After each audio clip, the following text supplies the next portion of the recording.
Dick Van Dyke names his two favorite episodes of The Dick Van Dyke Show. Dick Van Dyke knew he wanted to make people laugh from a young age.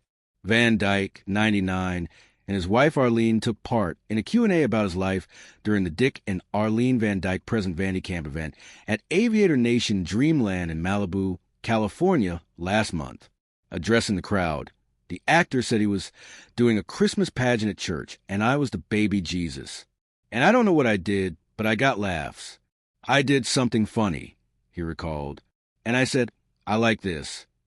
And I was in all the plays in high school, of course, and I was a class clown, as you would imagine, but making people laugh was a lot of fun. It is. Though the actor has made fans laugh in a whole host of films and series through the years, his eponymous Dick Van Dyke Show of the 1960s stands out as a comedic highlight. And it's two episodes in particular that are memorable to the star.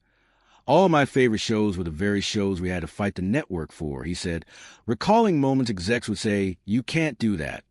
Season 2, Episode 20, It May Look Like a Walnut, was one. That was my favorite, he admitted. We all got a little tied up. We all ate way too many walnuts. In the episode, Van Dyke's Rob Petrie watches a scary TV show before bed. He and wife Laura, Mary Tyler Moore, wake up the next morning, and certain parts of the show have seemingly become real, including an abundance of walnuts in their home. However, Van Dyke added, every episode was fun. It was such a great group to work with. We just looked forward to coming to work every day. There wasn't a star in the bunch.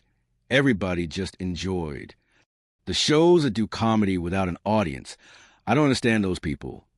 Van Dyke said, how do you do it? I need an audience. And we had a great audience every week to play to. He recalled one particular episode, the season 3 premiere, That's My Boy, that had the audience in stitches. We fought the network tooth and nail, he said. They just didn't want us to do it. The plot centered on Van Dyke's Rob, retelling the story of the days he and Laura brought their son Richie, eventually played by Larry Matthews, home from a hospital.